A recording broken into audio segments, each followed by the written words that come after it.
Le garçon sentit son sang se glacer, car il comprit qu'il n'était plus seul. Son cœur battait si fort qu'il croyait pouvoir l'entendre résonner dans toute la forêt. Le vent venait de s'arrêter. Les feuilles ne bougeaient plus. Même les insectes avaient cessé de chanter, comme si toute la forêt retenait son souffle. Lentement, très lentement, le garçon leva les yeux.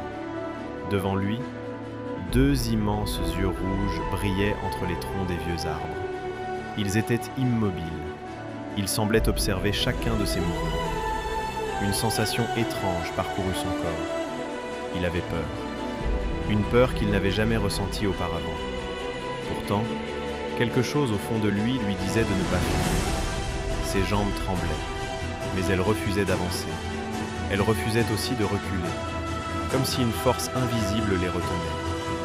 Soudain, les yeux commencèrent à avancer, lentement, sans le moindre bruit. Une immense silhouette sortit peu à peu de l'obscurité. Elle était plus grande que n'importe quel homme. Son corps était enveloppé d'une longue cape faite d'ombres mouvantes. Ses épaules semblaient aussi larges que le tronc d'un baobab.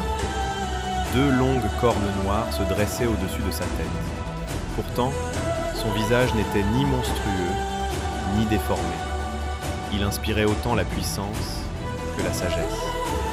Ses yeux rouges illuminaient la nuit, mais son regard n'était pas rempli de haine. Il semblait observer, étudier, attendre. Aucun mot ne fut prononcé. Pendant plusieurs longues secondes, le garçon et l'étrange créature restèrent face à face. Le silence devenait presque insupportable. Le garçon sentit une goutte de sueur couler le long de son visage.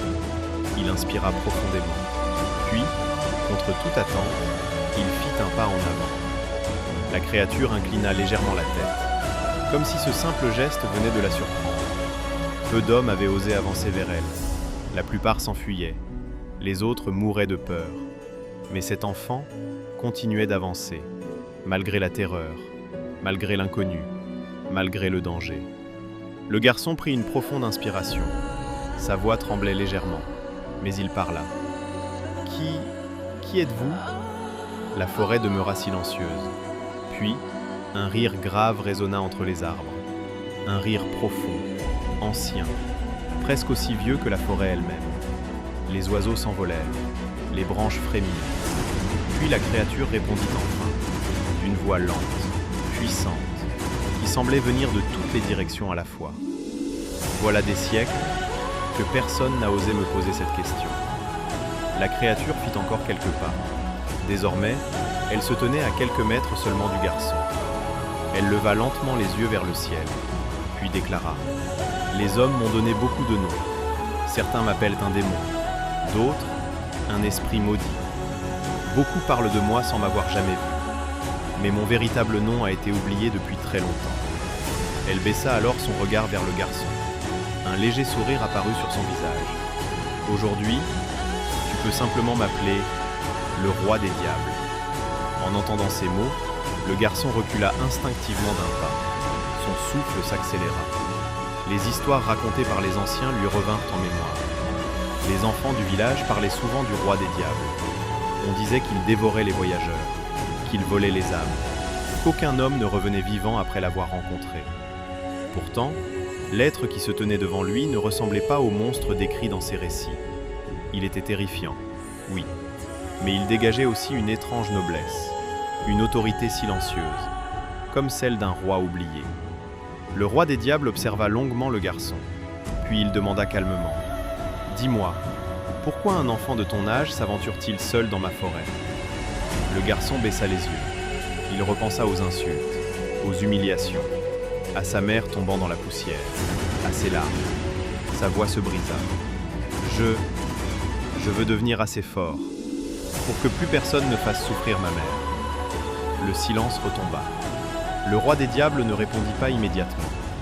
Il semblait sonder les paroles du garçon, mais surtout son cœur. Après un long moment, le roi des diables ferma lentement les yeux. Puis il déclara d'une voix grave. « Ce n'est donc pas la vengeance qui t'a conduit jusqu'ici, mais l'amour que tu portes à ta mère. » Il fit encore un pas. L'air devint soudain plus lourd. Les arbres se mirent à trembler sans qu'aucun vent ne souffle. Puis il prononça une phrase qui glaça le sang du garçon. « Je t'attends, depuis le jour de ta naissance. » Le jeune leva brusquement la tête. Son visage se figea. Son cœur manqua un battement. Comment cette créature pouvait-elle connaître sa naissance? Qui était réellement le roi des diables? Et surtout, comment pouvait-il savoir qui il était? La suite de cette aventure arrive très bientôt. En attendant, soutenez la chaîne en vous abonnant, en aimant et en partageant cette vidéo afin de ne rien manquer des prochains épisodes.